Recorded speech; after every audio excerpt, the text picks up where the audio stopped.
Bismillahirrahmanirrahim. Assalamualaikum warahmatullahi wabarakatuh. Alhamdulillahirabbil alamin. Wa bihi nasta'inu ala umuri dunya waddin. Alhamdulillahilladzi arsala rasulahu bil huda wa dinil haqq liyudhhirahu 'ala dini kullih. Alhamdulillahilladzi hadana li hadha wa ma kunna linahtadiya lawla an hadana Allah. Asyhadu an la ilaha illallah wa asyhadu anna Muhammadan abduhu wa rasuluh. Allahumma shalli ala Muhammad wa ala alihi wa sahbihi ajma'in. Subhanaka la ilma lana illa ma 'allamtana innaka antal alimul hakim. Wa rahimahullah.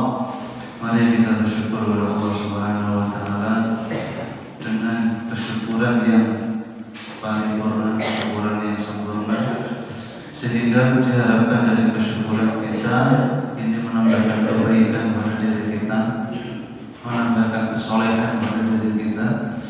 Karena ketika kesyukuran kita seriusi, kita betulkan, maka tidak ada kata lain kecuali keberkahan dalam kehidupan kita.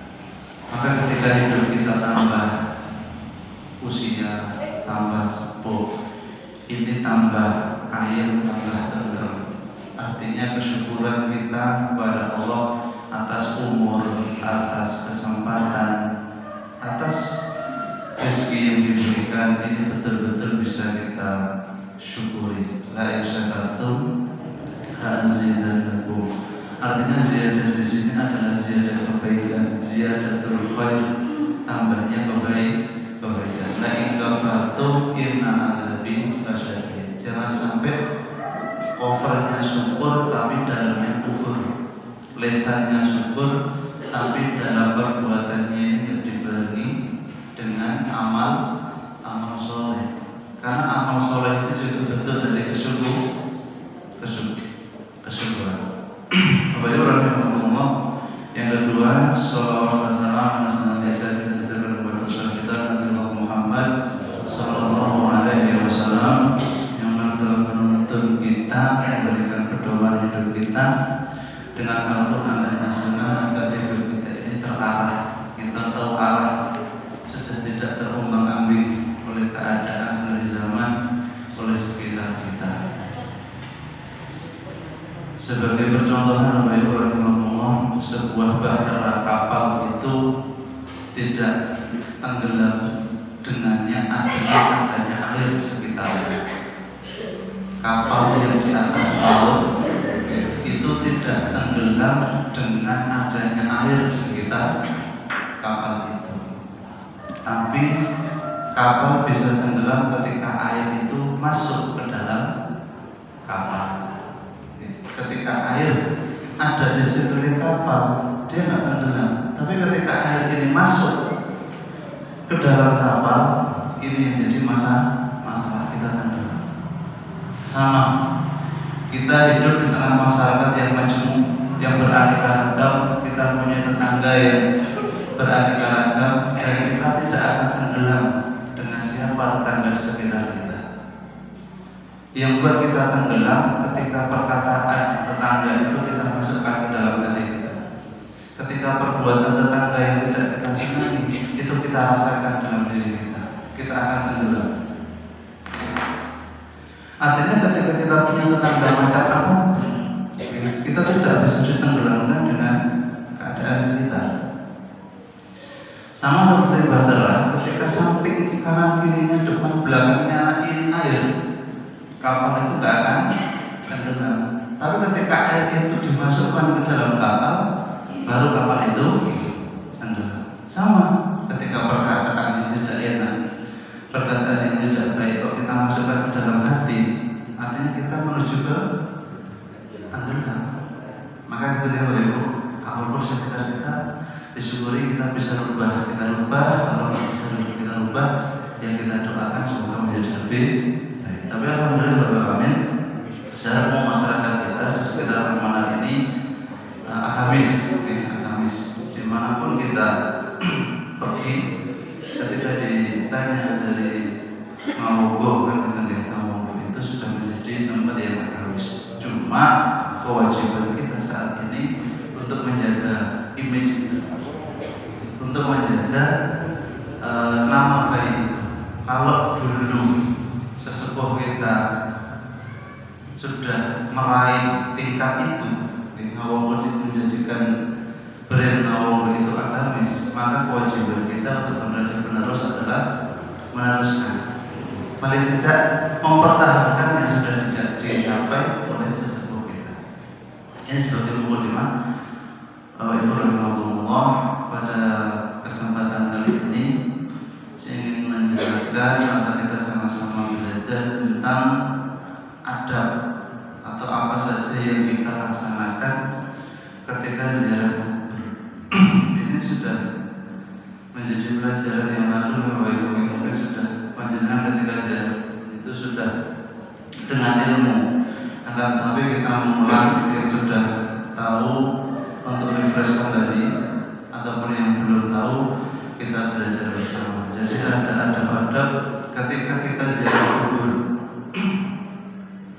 Apa yang kita dapat dari ziarah kubur itu, apa yang boleh dilakukan dan apa yang tidak boleh dilakukan. Kita ini penting banget. Adab ziarah kubur. Maka yang pertama, ziarah kubur itu dulu di zaman Rasulullah sempat dilarang, tidak boleh melakukan ziarah kubur. Akan tetapi dalam satu hadis itu di awal pembukaannya dilarang, akhirnya dibolehkan. Jadi hadis yang pertama, an Buraidah qala Rasulullah sallallahu alaihi wasallam, kuntu nahaitukum an ziyaratil kubur faqad udina li Muhammadin fi ziyarati qabri ummihi fazuruha fa innaha tudzakkirul akhirah. Rawahu Muslim wa Abu Dawud wa Tirmidzi wa Ibnu Hibban wal Hakim. Ini hadis dari Buraidah qala Rasulullah bersabda, kuntu, kuntu Rasulullah bersabda, dahulu aku pernah melarang. Kuntu nahaitukum, naha yang melarang, nahaitukum an ziyaratil kubur. Dahulu aku pernah melarang ziarah kubur. Maka telah diizinkan bagi Muhammad berziarah kubur bundanya. Jadi sudah setelah larangan itu kemudian dibolehkan. Maka berziarahlah kubur, sebab itu mengingatkan akhirat. Tadi satu itu ketika ziarah kubur bisa menjadikan peringatan bagi kita untuk mengingat akhirat, bahwa tempat berapa itu 2 kali 1 ya. Lihat lahat itu berapa saja? 2 kali 1 atau 1,5 kali, tergantung ya. Itu adalah rumah masa depan kita, bahwa kita semuanya akan kembali kepada Allah dan kita akan dikubur dalam yang lain. Itu artinya adalah tempat masa depan kita kelak. Siapapun itu tidak akan terlepas dengan yang namanya maut, tidak akan terlepas dengan yang namanya mati. Dan seringkali kita mendengar, kita mempelajari bahwa hidup di dunia itu hanya sebentar. Yang lama adalah ketika awal hidup kita, awal akhirat kita dimulai, yaitu di alam kubur. Itu artinya kita ketika mati semuanya bukannya selesai, tapi semuanya baru dimulai. Bukan ketika kita mati itu sudah selesai semuanya urusan kita, bukan. Justru dengan pintu masuk kematian itu kita masuk dalam kehidupan yang baru. Itu baru dimulai, bukan akhir dari segalanya. Di situ amal kita akan dilihat, ya. Di situ apa yang kita perbuat selama kita hidup semuanya akan tampak. Tidak ada satu detik pun dari waktu yang diberikan Allah di dunia ini terlewat. Sehingga mari Allah mengingatkan kita tentang akhirat, artinya mengingatkan kita kepada Allah, mengingatkan mengingatkan kita kembali kepada Allah Subhanahu wa Ta'ala. Sejatinya Bapak Ibu rahimahullah, kita berbuat ini ya di dunia ini adalah tempatnya kita beramal, tempatnya kita berbuat, tempatnya kita diuji. Ketika kita berbuat lillah, ya, ketika kita sholat lillah, ketika sedekah lillah, ketika kita membantu orang lillah, apa kata Allah untuk kita? Bahwa ketika kita ini semuanya lillah, maka Allah mengatakan li anfusikum, semua itu akan kembali kepada kalian masing-masing. Artinya kita berbuat baik dengan niatan hanya untuk Allah. Allah mengatakan sejatinya perbuatan itu kembali kepadamu. Saya tidak akan turun derajat saya menjadi Tuhan ketika kalian tidak sholat. Artinya sholat kita ini yang butuh siapa ya kita. Allah akan mengembalikan pahala sholat kita, mengembalikan ibadah sholat kita ketika sholat kita ini lillah. Ketika sholat kita untuk manusia, ya Allah enggak memberikan pahala. Mintalah sanjungan, mintalah pahala kepada manusia yang engkau riai, yang engkau pameri. Tapi ketika kita ibadah, kita sedekah, kita ini semuanya lillah, Allah akan membalasnya. Walaupun kebaikan itu sekecil biji sawi dzarrah. Kalau itu rahimahullah, artinya kita berbuat di dunia ini hanya untuk diri kita. Kita mengatakan lillah, tapi Allah mengatakan li anfusikum. Itu kembali ke kalian. Maka ketika kita ibadah ini setengah-setengah, tidak full pada Allah, ya rugi. Allah katakan rugi, karena tidak dapat apa-apa. Tapi ketika sudah maksimal hanya untuk Allah, Allah membalas. Sama dengan kesyukuran ketika lisan kita ini alhamdulillah, tapi kok badan kita ini enggan untuk beribadah, malas beribadah, tangan kita ini menggenggam, kalau bahasa Al-Quran tangan menggenggam itu kikir, nggak mau bersedekah. Dan itu dalam Al-Quran disebutkan kikir itu termasuk salah satu sifat orang munafik. Kalau yang kita pelajari kan ayatul munafik salah satu itu. Tanda-tanda orang munafik itu ada 3. Jika berkata dia berbohong, dipercaya mengingkari. Nah, masalah ya Bapak Ibu, orang yang pelit, kikir, medit itu adalah tanda munafik. Dia berdoa kepada Allah, ya Allah luaskanlah rezekiku agar aku bisa berbuat baik. Ketika rezeki diberikan, dia enggak. Maka perkataan dan perbuatannya enggak sesuai. Maka kikir merupakan salah satu tanda orang munafik.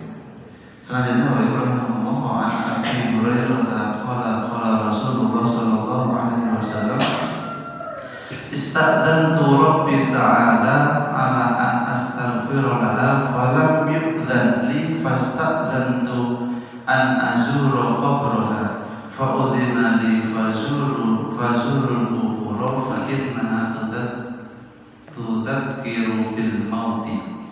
Diriwayatkan dari Abu Hurairah yang berkata Rasulullah sallallahu alaihi wasallam bersabda, aku memohon izin kepada Tuhanku agar aku diperkenankan memohonkan ampun bagi ibuku, maka tidak diizinkan. Lalu aku memohon izin untuk berziarah ke kuburnya, maka diizinkan. Oleh karena itu ziarah ke kubur sebab hal itu dapat mengingatkan mati.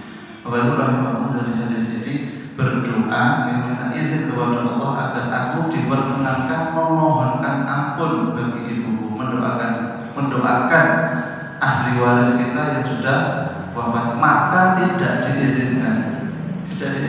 Akan tetapi lalu aku memohon izin untuk berziarah ke kuburnya, maka diizinkannya. Oleh karena itu ziarah ke kubur sebab hal itu dapat mengingatkan mati. Maka ziarah kubur hal yang terpenting yang utama adalah mengingatkan kepada kematian, mengingatkan kepada akhirat. Kalaupun kita mendoakan, kita bisa mendoakan dimanapun tempat, ya, bisa mendoakan dimanapun tempat. Sebagaimana dalam kitab silsilah tauhid itu dikatakan, kita untuk mendoakan Nabi, kita untuk berziarah ke makam Nabi itu tidak harus sampai ke Madinah. Kalau kita mampu ke Madinah, oke, oke. Tapi ketika kita ini rindu dengan Nabi, kemudian kita mendoakan di sini saja, itu sudah boleh. Tidak harus ke sana.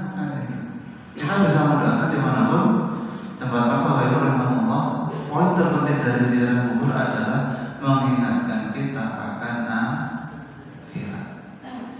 Dari dua hadis di atas dapat diketahui bahwa pada awal Islam, karena dekatnya zaman itu dengan zaman jahiliyah, ini yang menyebabkan ziarah kubur dilarang.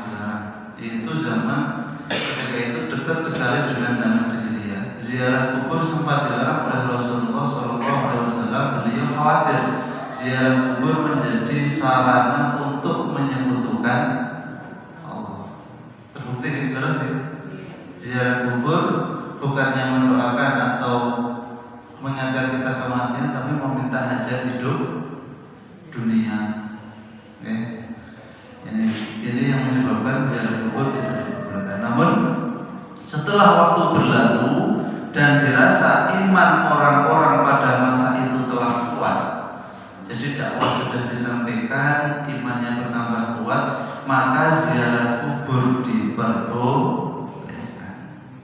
Sehingga ketika di suatu daerah yang itu belum tersentuh dakwah, makam masih menjadi tempat yang sakral yang dipuja, mungkin di tempat itu menjadikan ziarah kubur terlarang karena belum adanya ilmu. Tapi ketika sudah diberikan ilmu, diberikan dakwah, mungkin boleh. Maka Bapak Ibu Rahimahullah, kalau kita ini menjadikan makam kita ini sebagai makam yang sakral, kita minta kebutuhan hidup kepada makam, maka mungkin bisa ditutup makam itu.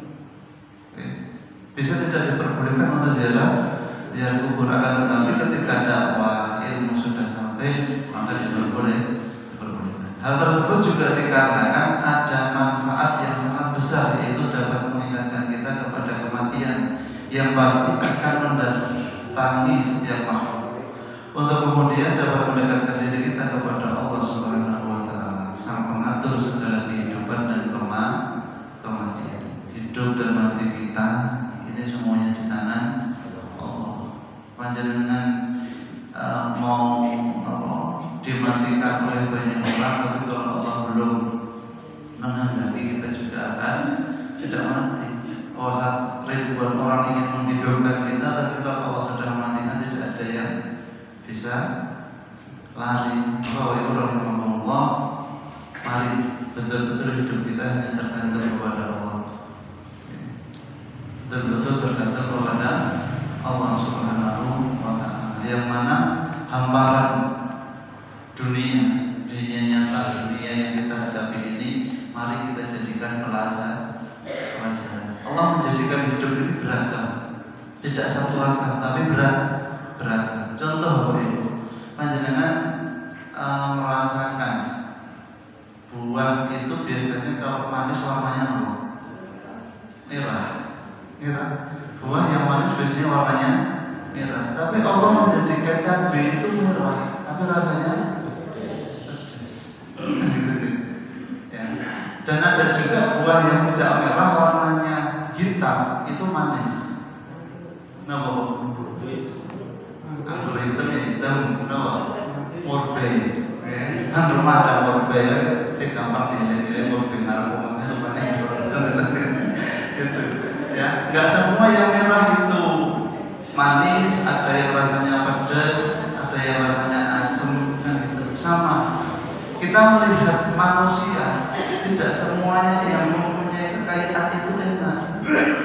Tidak semua buah yang warnanya merah itu manis, dan tidak semua buah yang warnanya hijau itu sepet. Kita jangan mengira orang yang diberikan sedikit harta, diberikan sedikit amanah, itu dia sengsara. Tidak mesti. Itu adalah gambaran-gambaran kehidupan yang Allah hamparkan. Memang tidak semua yang merah itu manis, ada yang manis, ada yang sepet, ada yang pedas. Ada juga yang hijau, niku manis. Itu dari warna, dari bentuk. Tidak semua yang besar itu bisa dimakan, tidak semua yang kecil itu Tidak enak. Ada yang kecil enak, apa? Anggur itu cilik buahnya tapi harganya mahal. Anggur dengan semangka murah mahal. Nah, semangka artinya dari bentuk warna ini adalah alam yang Allah hamparkan untuk kita pelajari. Kita tidak bisa memilih semua orang kaya itu bahagia, nggak bisa. Contohnya seperti tadi, seperti apa namanya buah atau sayur yang merah itu tidak semuanya manis. Maka ada guyuran aku untuk kelompok sekilo apa tapi orang yang lagi itu pada segitu. Ini adalah kemudian anjuran tersebut ditujukan secara umum kepada seluruh umat muslim, baik laki-laki maupun perempuan. Jadi tidak ada larangan bagi kaum perempuan untuk berziarah kubur. Alhamdulillah, ini adalah poin yang kedua. Satu, ziarah kubur mengingatkan tentang kematian. Kemudian dalam kitab hadis itu tidak ada menunjukkan khusus untuk laki-laki, tapi diperbolehkan juga untuk perempuan. Jadi laki-laki perempuan boleh untuk berziarah kubur. Kemudian yang kedua mengenai amalan apa saja yang dikerjakan ketika berziarah kubur terangkum dari beberapa poin. Satu, meluruskan niat dan tujuan ketika hendak berziarah. Niat penting dalam ibadah yang memang dalam hadis-hadis yang lain, buku-buku hadis. Niat itu menjadi bab yang pertama. Niat adalah salah satu bagian terpenting dari segala perbuatan manusia. Suatu perbuatan dapat dinilai baik atau buruk bermula dari niat. An Al-Qamah Ibnu Waqqasid Al-Laisi qala sami'tu Umar bin Khattab yaqul qala Rasulullah sallallahu alaihi wasallam innamal a'malu binniyat wa innamal likulli imrin ma nawa faman kana hijratuhu ila Allah wa rasulih fa hijratuhu ila Allah wa rasulih wa man kana hijratuhu ila dunya yusibuha aw imra'atin yang ikuha di sini tulis ya tazawwajuha fa hijratuhu ila ma hajara ilaihi. Ini sudah diterangkan di banyak pertemuan.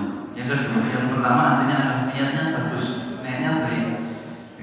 Niatnya harus bagus. Semuanya adalah di dzikrul maut dan dzikrul akhir. Yang kedua, mengucapkan salam kepada seluruh ahli kubur ketika memasuki area perkuburan. Sampun mengatas ya salam dulu.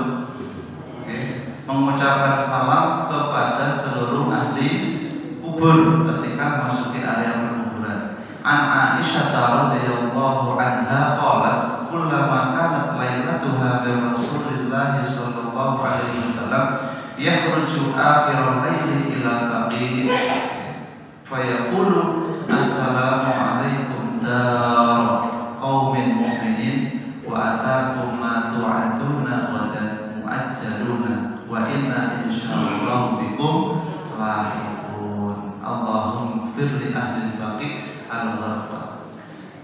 Ini baqi itu makam yang dekat Masjid Nabawi, makam baqi.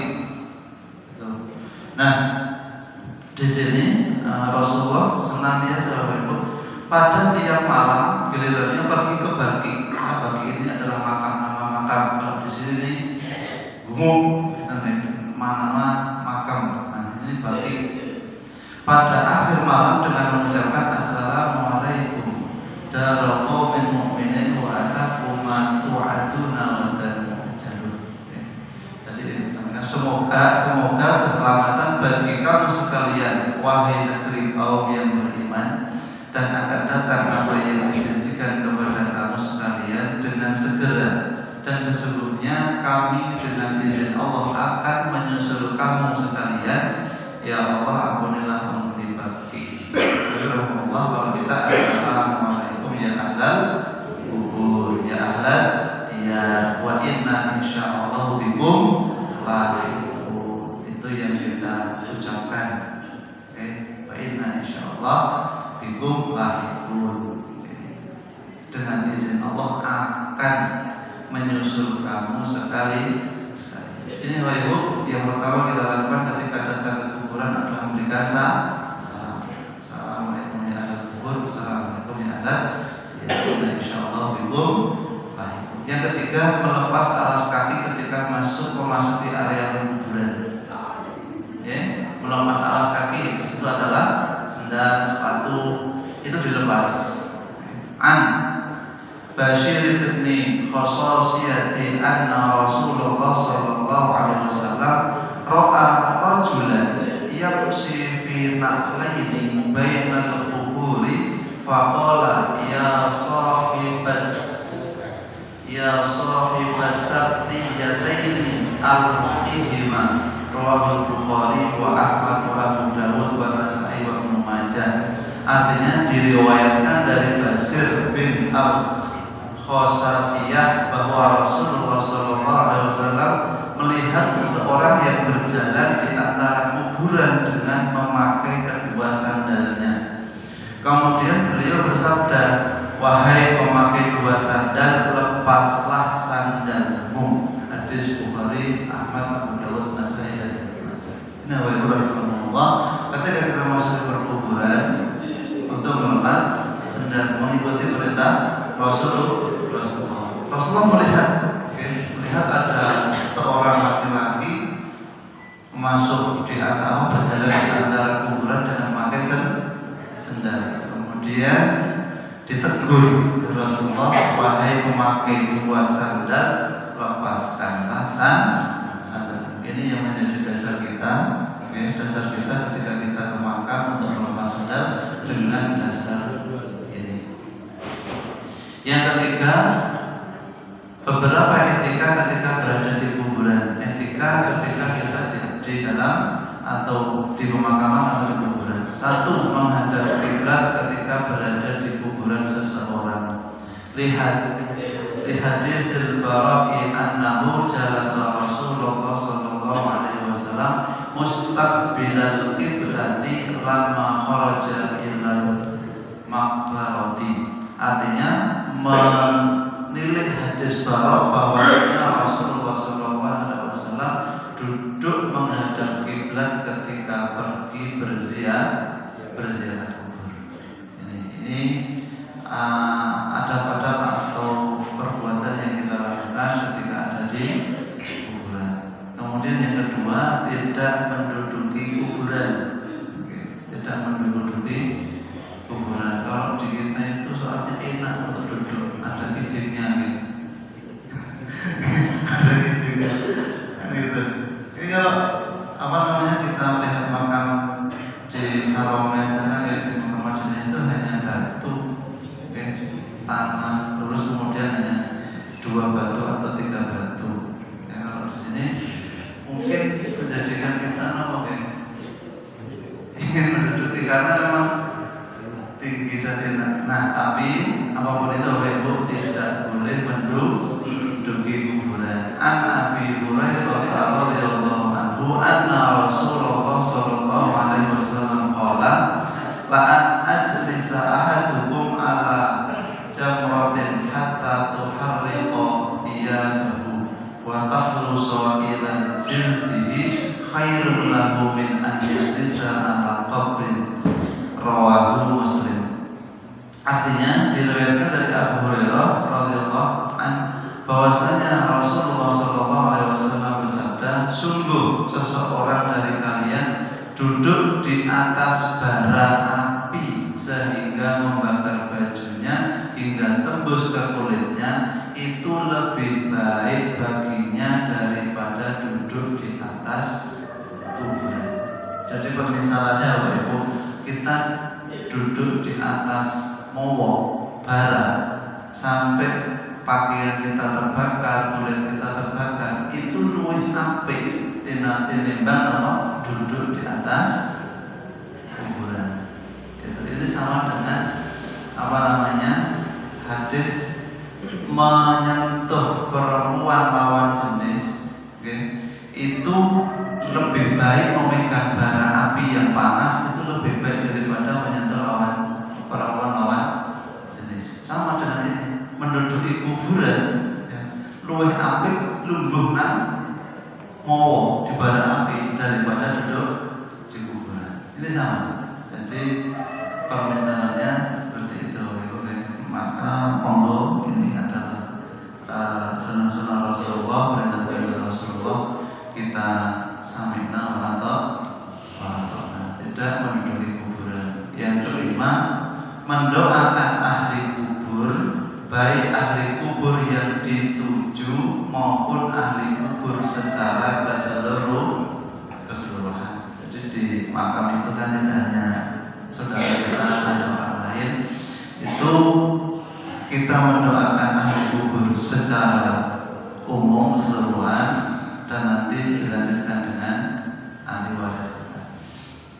Mana Aisyah radhiyallahu anha anna Rasulullah sallallahu alaihi wasallam kharaja laila ila al-baqi yastaghfiru lahum wa atala qiyama wa rafa'a yadayhi salasa marratin. Artinya diriwayatkan dari Aisyah radhiyallahu anha bahwa Rasulullah sallallahu alaihi wasallam keluar pada suatu malam ke Baqi, ya. Maka beliau lama berdoa memohon ampun bagi mereka 3 kali dengan mengangkat kedua tangannya. Hadis-hadis tersebut mengajarkan kita bagaimana tuntunan sikap di kuburan dan menghormati ahli kubur. Rahimahullah. Jadi ketika kita datang kuburan tidak terfokus pada ahli waris kita, akan tetapi semua penduduk alam kubur di situ kita doakan, paling tidak kita mintakan ampunannya. Ketika kita melakukan itu, ketika kita sudah di kuburan, kita dibalas dengan amal perbuatan kita. Banyak orang yang mendoakan kita. Jadi ampun pelit-pelit kita berdoa. Ketika panjenengan ini mendoakan orang lain, mendoakan banyak orang, Allah akan membalas. Meskipun sekecil biji darah.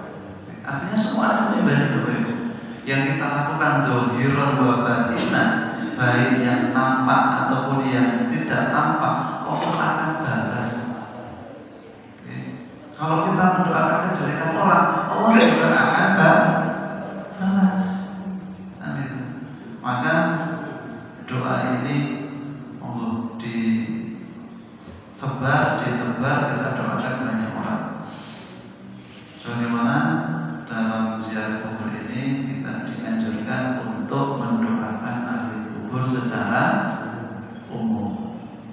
Yang keenam, dilarang meminta-minta kepada kuburan dan menjadikan wasilah kepada Allah.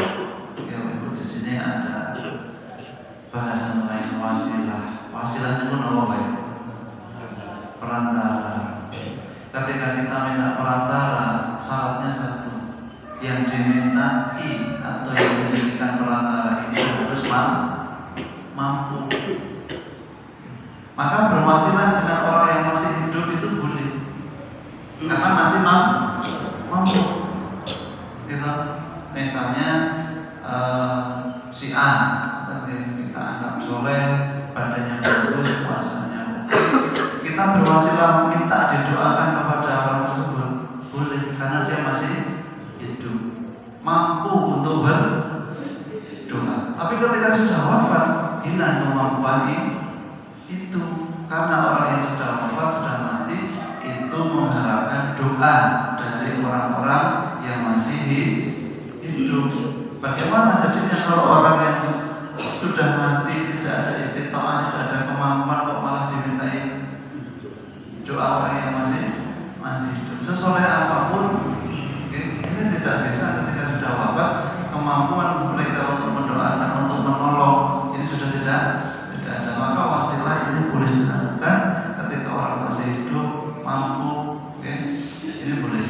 Maka ketika sudah mati, tidak bisa dijadikan wasilah kepada Allah. Satu hal yang menjadi pantangan ketika ziarah kubur, sebagaimana telah disinggung sebelumnya, adalah meminta-minta kepada ahli kubur dan menjadikan mereka perantara kepada Allah Subhanahu wa Ta'ala. Karena Allah Subhanahu wa Ta'ala berfirman dalam surah Yunus ayat 106 seperti berikut, wa la tad'u min dunillahi ma la yanfa'uka wa la yadurruka fa in fa'alta fa innaka idzan minadh dhalimin. Artinya, dan jangan engkau menyembah sesuatu yang tidak memberi manfaat dan tidak pula memberi bencana kepadamu selain Allah. Sebab jika engkau lakukan yang demikian, maka sesungguhnya engkau termasuk orang-orang Kalau itu Rasulullah, kalau kita minta kepada kuburan orang yang sudah mati, ya kita termasuk orang yang dolim, dekat sekali dengan kemusyrikan. Kemusyrikan. Kemudian sudah disebutkan dalam surah Az-Zumar 30 Az-Zumar ayat 3 disebutkan potongannya walladzina takhadhu min duni awliya ma na'buduhum illa liyuqarribuna ila Allahi zulfa. Dan orang-orang yang mengambil pelindung selain Dia berkata, selain Allah, kami tidak menyembah mereka melainkan berharap agar mereka mendekatkan kami kepada Allah dengan sedekat-dekatnya. Ini adalah pandangan. Ada anjuran, ada perintah, dan juga di situ adalah larangan. Apa yang boleh kita lakukan, apa yang harus kita lakukan, dan apa yang tidak boleh kita lakukan. Tidak lagi ya, sudah jam berapa? Sampai masuk sore belum? Ayat terakhir menunjukkan bahwa orang yang beralasan ingin mendekatkan diri kepada Allah Subhanahu wa Ta'ala melalui perantara apapun yang tidak dibenarkan syariat, termasuk dalam hal ini adalah melalui ahli kubur, pada akhirnya mereka itu menyekutukan Allah. Ya Allah, kita niatnya ingin mendekatkan diri kepada Allah, tapi dengan cara yang salah, minta perantara dengan ahli kubur. Ya kita termasuk orang-orang yang rugi. Sebagaimana terjadi pada masa sekarang ini, banyak orang yang mengunjungi kuburan-kuburan orang-orang tertentu, seperti kuburan para wali misalnya. Kegiatan tersebut dapat digolongkan kepada perbuatan yang dilarang karena orientasi tujuannya sudah berubah, bukan untuk mendoakan dan muhasabah diri, namun cenderung meminta-minta dan menjadikan kuburan-kuburan itu wasilah kepada Allah Subhanahu wa Ta'ala. Ini yang salah dinilai. Ya, kita berziarah khusus atau ditujukan kepada orang-orang tertentu, kemudian dengan tujuan ingin berwasilah mendekatkan diri kepada Allah dengan perantara orang-orang atau ahli kubur tersebut. Indikasi itu muncul diantaranya karena kegiatan berziarah itu dikhususkan ke tempat-tempat tertentu yang dinilai memiliki hal yang lebih dibandingkan dengan kuburan-kuburan lain. Jadi ada bedanya kuburan ini dengan kuburan ini, itu ada bedanya. Yang didatangi itu yang dipercayai kuburan ini memiliki kelebihan dibanding kuburan yang lain. Padahal Rasulullah SAW tidak pernah mengkhususkan kuburan tertentu, baik ketika beliau hendak mendoakan mereka maupun ketika bermuhasabah diri. Jadi panjenengan mau dengan niatan ingin muhasabah kok ditujukan ke makam tertentu, ini tidak boleh. Kita ngomong itu sudah bisa mengingatkan kita akan apa dari sudah ya, maka tidak harus naik bis. Demikianlah uraian mengenai hukum dan tuntunan berziarah. Semoga dapat menjadikan ziarah kita lebih bermakna dan manfaat serta tidak menyesatkan. Oleh Rasulullah artinya itu, ketika ziarah kubur ini diperintahkan, dianjurkan, di situ ada muatan pahala. Ada muatan pahala. Dengan seringnya kita mendatangi kubur, kita sering mengingat akan akhirat, ingat akan mati, itu akan menjadikan diri kita lebih dekat kepada Allah Subhanahu wa Ta'ala. Ketika tujuan-tujuan itu tercapai dengan itu, artinya insya Allah ziarah kita ini ada pahalanya. Kalau ceramahnya Ustaz di masjid tidak mampu, maka pergi ke kuburan. Kan itu diceramai oleh nisan-nisan lebih masuk. Maka Allah ini adalah tujuan. Tujuannya adalah dzikrul akhirat, dzikrul maut, untuk mendekatkan diri kita kepada Allah Subhanahu wa Ta'ala. Jangan sebaliknya, karena setan akan senantiasa mendorong nafsu untuk berbuat maksiat. Artinya ketika kita ke kuburan, niatnya awal bagus, setan berbisiki kita, akhirnya kita minta-minta dengan tidak disengaja, kan gitu. Kita dengan memberi keistimewaan makam satu dengan makam yang lain, ya. Kemudian di situ kita menaruh harapan kepada kita, itu sudah termasuk meminta-minta kepada ahli kubur. Maka walaupun semoga kita dijauhkan dari plesetan setan, dari tipu daya setan, karena setan tidak akan pernah pensiun untuk menipu kita sampai kita ini masuk ke dalam neraka jahanam. Panjenengan sari, setan tetap jaga bagaimana bisa menyesatkan kita.